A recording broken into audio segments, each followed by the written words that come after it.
Okay, Tim, Florida. Got your radio all fixed up. Had a bad final, and also had a bad mic preamp.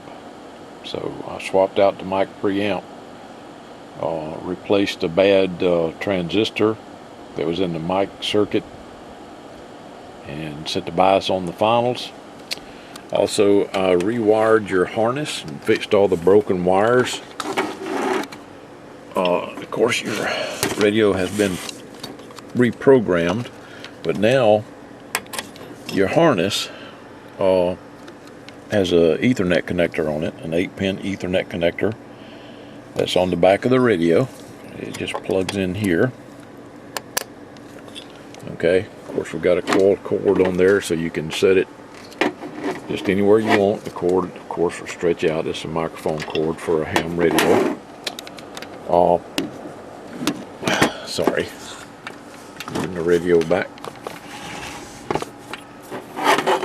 And I rewired the controller. Most all the functions are down on the radio. Your CSF button, of course, when you push that in, it causes the channel selector to change to a band switch, so you can go up and down the band real quick. Alright, and squelch scan remains the same, your echo remains the same. What's changed is the memory switch. You now have a 5-position memory switch on your controller.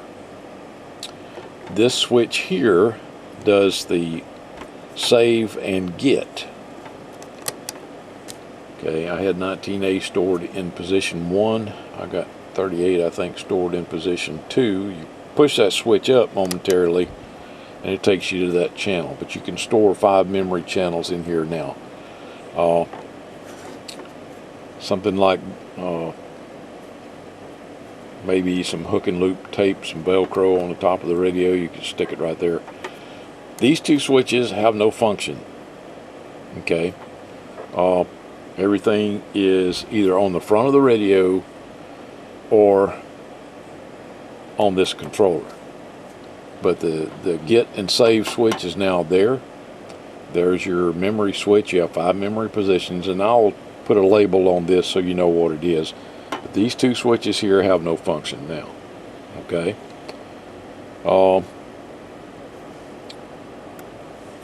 Let's see, of course the PA, push the PA in, PA light comes on and turns on the RFX 150 there on the back. Alright, and like I said, I replaced the final, replaced the mic amp. The 4558 was bad, and TR60 or Q60, transistor Q60, was also bad. I replaced that guy too. But it's doing pretty well now. Let's see, that's on AM. Let's switch to sideband. Hello audio, audio 1212 audio. Now I've got a 100 watt slug on that side, a 250 watt slug on that side. So reading on that bottom scale on this one, hello audio, that's about 35 audio. And it's on 250, so that's about 40, 45 peak. That's with the amp off. Now I'm going to turn the amp on.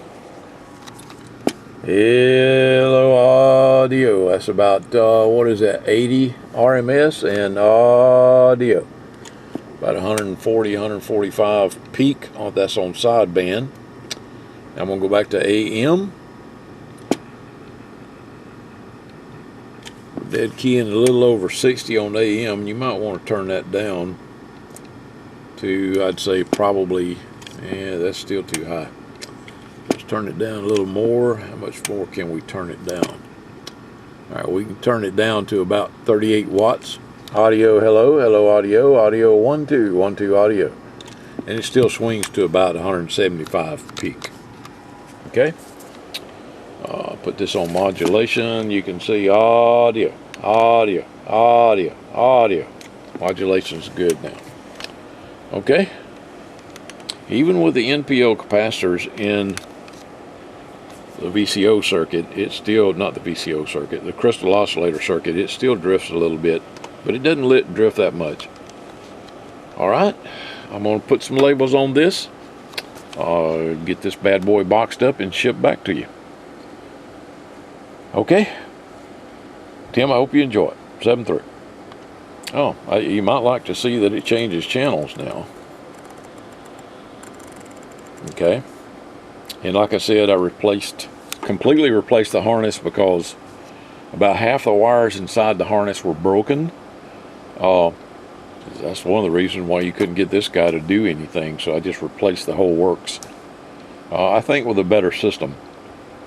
Like I said, that's a ham radio microphone cable, so it's pretty tough. All right. Okay, 7.3, Tim.